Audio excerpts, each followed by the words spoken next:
Here we are, video 5 in our series with the Old Hickory knife. And you see we have the fire that we made in the last video using our fuzz sticks and the wood we made from batoning up that pine log.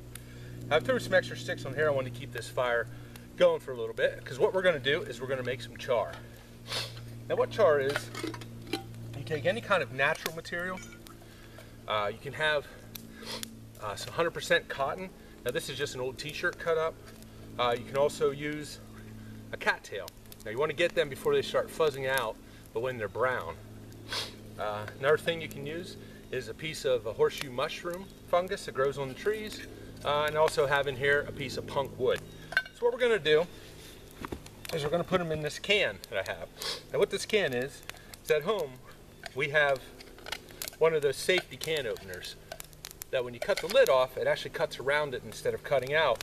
So when you're done, the lid actually fits right back on there and it's pretty snug and tight. Now what I did was I poked a hole in the lid with a nail because that's what you want. You want basically what you're doing is you're cooking the cloth or the cattail or the punk wood or whatever material you're using, and you're cooking everything out of it except for the carbon. So what you're going to be left with is just some black charred material, which you'll see when we're all done here is really useful in starting fires. So what we need to do is we need to take this can, put it in our fire, and you'll see once it starts cooking, you're going to see some smoke coming out of the top, and maybe even if the smoke ignites, you'll get to see some flames coming up out of there. So what I'm going to do is I'm just going to keep this fire going. I didn't make this fire real big because once we're done cooking the char, I'm just going to put this fire out. So I'm trying to keep it big enough that it's going to cook the char, but not too big that's going to take me a while to get it put out.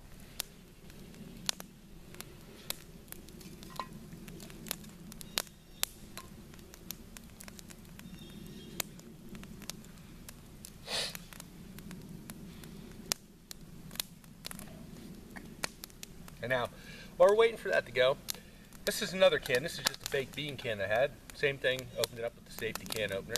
What I do with this is once you pull this out of the fire, you're going to want to keep the oxygen away from it. So like when I'm out and I'm making char, I have a fire going, so I want to make some char. I have a can like this with no hole in the lid, and when I'm done, I'll take that can out of the fire, I'll put the material inside of this, and then I'll close the lid up, and then I can use the can and go back to making more char. So that's why I have these two cans out here. This one with no hole in it, that's a little bigger, and then the smaller one that we're actually cooking the char in. And once we're done, what we're going to do is I'm going to take that can and put it in here. I'm going to put the lid on, and I'm going to let it sit while it cools down. And while it's cooling down, then we're going to talk about another way to start a fire. Last video, we used fuzz sticks and the fat wood and kindling that we batoned out of that pine log. But what I'm going to show you is a much easier way to make a fire. Now, that way is good if all your material around you is wet and you need some other way to make a fire. But I'm going to show you what I feel is like the best way to make a fire when you can find the dry material. So we're just going to let this cook. Depending on how long this takes, I might speed the video up a little bit for you so you don't have to watch this. I'm going to move out a little bit because that's getting a little hot.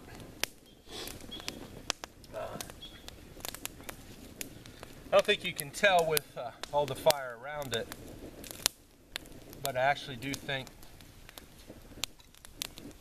that the smoke might have ignited coming out of it there. But you'll see once it gets down, you'll be able to see the smoke coming out of there. And when it's done smoking, you should let it in a little bit longer than that. But that's a good indicator that it's still, if there's smoke coming out, I let it go because that means it's still cooking. And you saw, I didn't really put a lot in there because I wanted to make sure that it cooked up for us. Basically, you know, the more you put in there, the longer you're going to have to cook it to get it all cooked up in there. So usually I just move the fire around a little bit, make sure it stays nice and hot.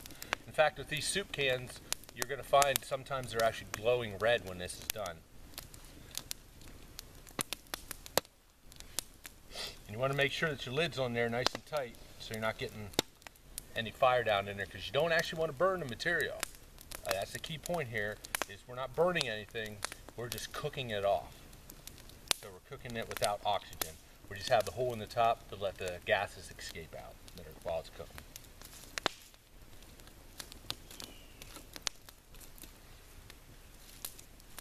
Actually, while this sits here and cooks, I'm going to go and try to find a couple of little sticks that I can use to lift this up out of the fire once it's all done. So you keep watching this. I'll be right back.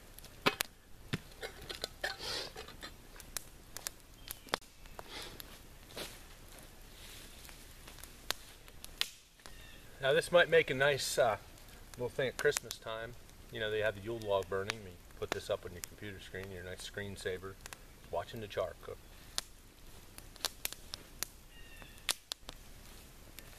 I think actually what happened was my lid wasn't on real tight, so I think all the gases were escaping out the round. That's why we didn't see it. Usually you'll see it coming right up out of that hole. It'll just be like a chimney just pumping the smoke out, and then usually it'll catch on fire too.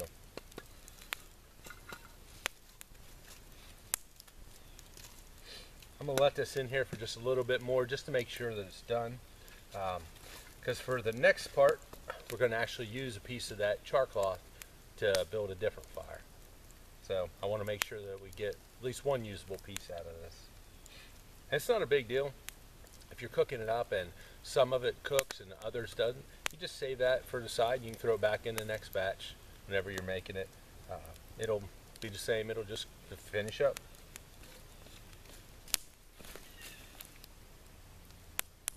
Okay, well, I'm going to guess that probably is pretty well done. Like I said, usually you'll be able to see the smoke coming out of the top, and whenever it stops, I'll let it in for a little bit longer than that. But as long as there's smoke coming out the top, it's still cooking, so you don't want to get it out. So what I'm going to do right now is I'm just going to pick this up. Actually, you know what? Now that I've moved that away, I don't know if you can see in the video, but I can see that there is still smoke coming out of the top of that. So I think we're going to push this fire back in just a little bit longer, just to make sure. Especially with that cattail in there. That was a small cattail, but it was a pretty good size of material in there to be charring. So it's going to take a little longer for that to char up. And I don't know, you may not even want to really mix up the things that you're charring, but we'll see what happens when we take the lid off of this.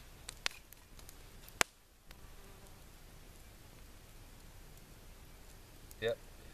Now I can see right now that it's catching on fire the gases that are coming out of there. See if I can get it over there and get it to ignite again.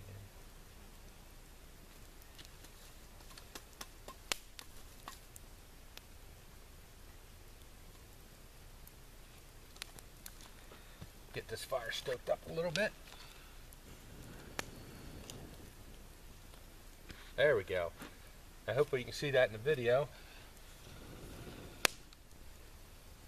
The gas is igniting coming out of the hole there. So now we can tell that it's still cooking. Definitely see the smoke coming out of the top there now. So we're just going to let it in.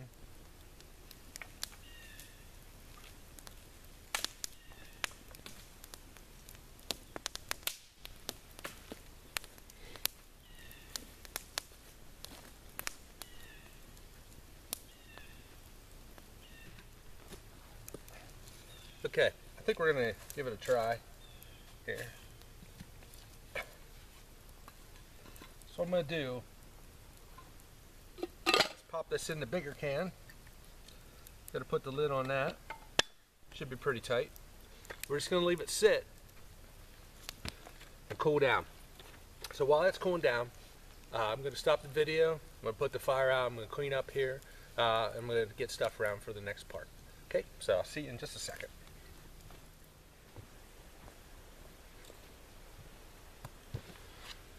Okay, here we are back. Have our fire out while we're waiting for our char. I want to talk to you about how to make a fire. Now in the last video you saw, we made a fire using our fuzz sticks and our fat wood, and we got it going, but it was not the easiest thing to do. What I want to show you next is what I found to be like one of the easiest ways to get a fire going. So what you want to start with is some fine fibrous material.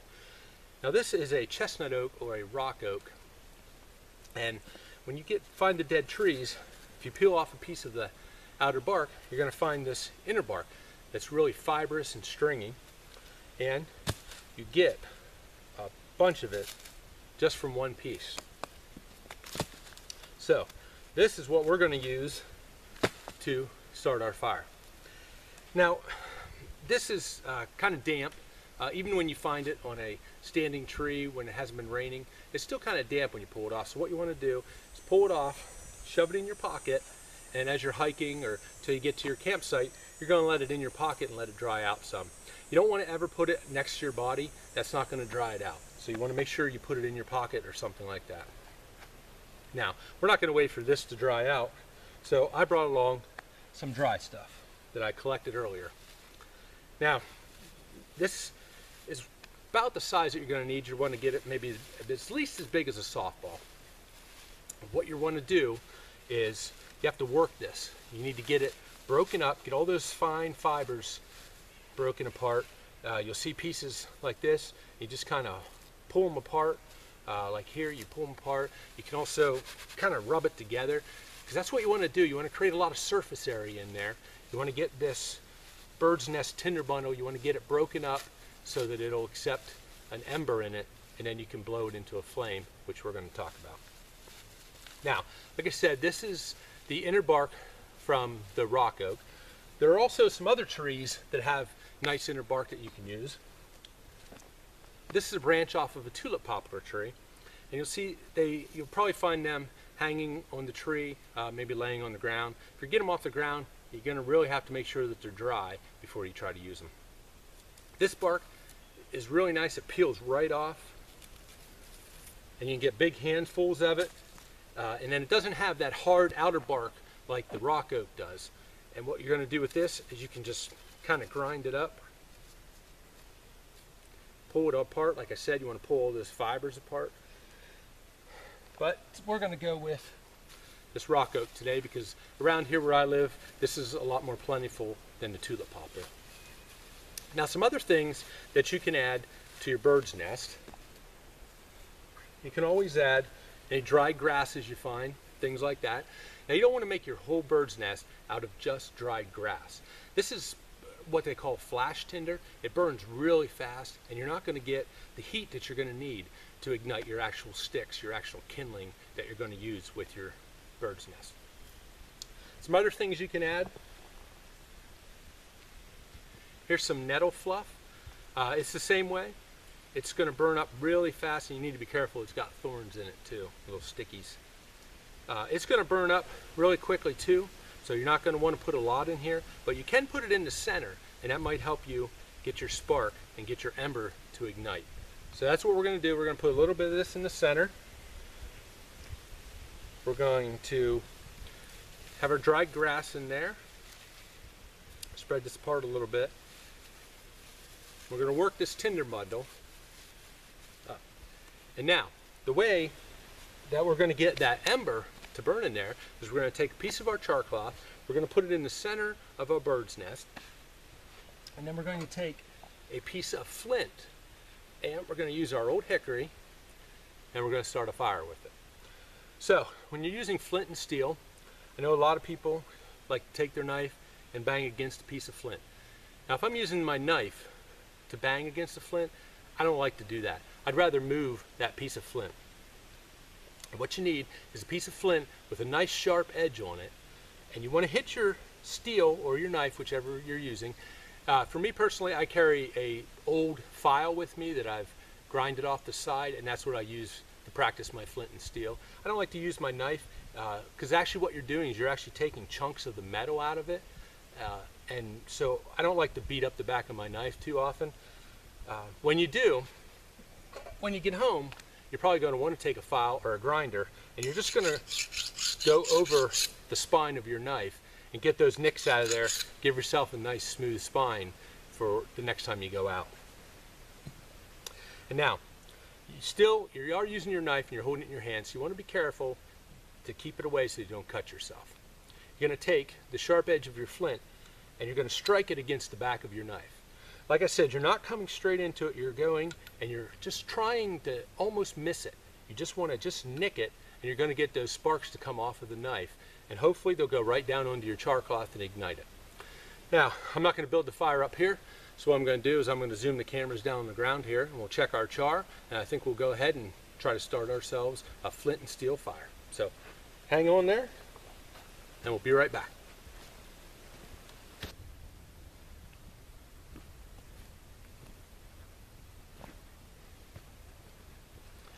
Okay, so here we are down the ground here with our char and our piece of flint. So you can see, here's the char cloth. It's really very fragile now. It's nothing but basically the carbon left over, so you need to be careful with it. It does rip apart pretty easily. Here's our charred piece of tree fungus, our charred piece of punk wood. Everything seemed to come out pretty well. And here is our charred piece of cattail. You can see on the inside, hopefully, that it's very black, very cooked the whole way through. So what we're going to do is I'm going to take out all of the char cloth. We did a couple pieces of that. Set this aside.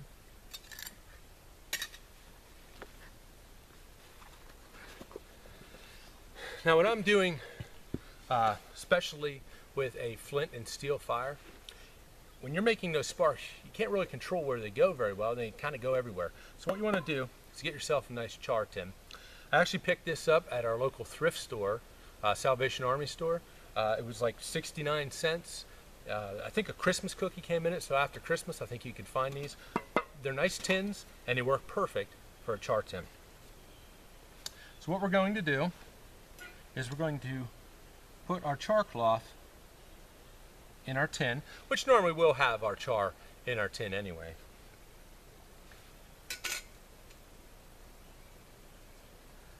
So what we're going to do then is we're going to direct our sparks into this tin, and even if they miss, they might bounce around in there and get on a piece of char cloth. And that's really all we need, is to just get one spark on that char cloth, and you'll see it'll go right up. I mean, it won't go up because it's not going to flame up. It's just going to be a glowing ember in there. And then we're going to put it into our bird's nest, and then I'll show you what we're doing with that. Now, one thing I forgot to tell you is when you're processing your bird's nest and you're grinding it up and you're breaking those fibers apart, do it over top of where you're building your fire, because all those fibers will fall down and they'll help your fire burn.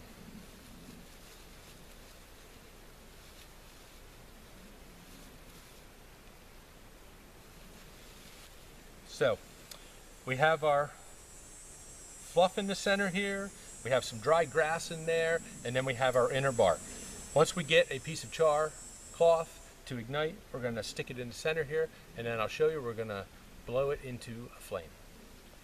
Now once we do that, what we're going to need is a big pile of kindling. Now what we're using here in Pennsylvania, we have a lot of pine trees, so we have a lot of dead pine. And what you want to get are pieces that are smaller than a pencil. You don't really want anything bigger than that. You want to keep them small, and you want to get a great big handful of these things. Once you get your fire going, you're going to need these to keep it going before you can get your big sticks ignited. So just like when we talked about fuzz sticks, you can never have too many smalls when you're building your fire. Like I said, around here we have a lot of pine trees. If that's all you're using, you're going to need even more because they burn up pretty quick. I was lucky I found some hardwoods out there too, some dead hardwood limbs that were smaller than a pencil. I threw them in here. Hopefully this will burn up pretty well. Now I don't worry too much about the arrangement of this. Basically, all we're going to do is kind of set it up here in kind of like an A-frame. And once we get our bird's nest going in flame, we're going to put it in here near the center, and then we're just going to pull these down over top of it. So the first things first, let's see if we can get a spark to ignite a piece of our char. Like I said, you're going to need a sharp edge on your flint so that you can shave that steel off the back of your knife. Another thing you can do if you're having trouble with it is you can actually put the knife tip down. You don't want to poke a hole into your char tin though, but you can hold your knife tip down so that you can get a steadier flow off of there. So here we go, and hopefully you'll be able to see the actual sparks going in there.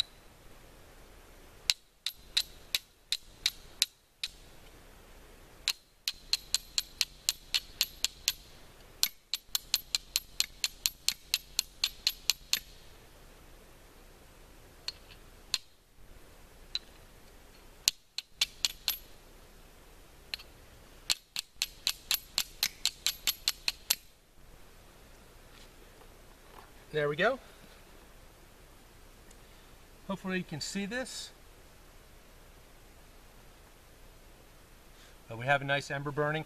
And if it ends up catching on a small piece, you can take another piece of your char, add to it, and it'll keep it burning. Now, you don't want to waste your char cloth, but you don't want your fire to go out either. So we're going to put it here in the center, and then we're going to fold this around it, just like a taco.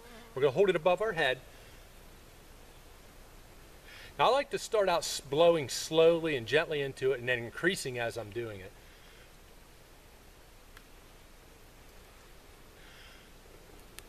Now you see, I got it on fire, but I'm not just dropping it away. I want to turn it around. I want to make sure it all catches on fire. So once I get that in there, I'm going to pull my smalls bundle down over. Now I don't want to smother it, so I may need to hold on to it a second while it ignites those smalls in there. Now it's important also that you don't want to keep piling wood on this until your flames are up above the existing wood that you have in there.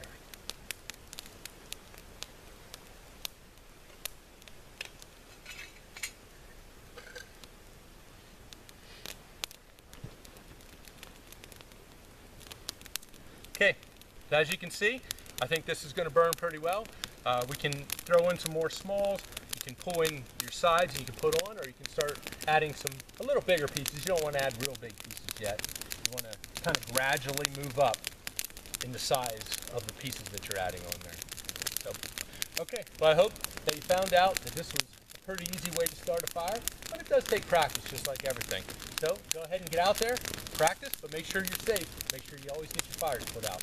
Okay, we'll see you for the next video.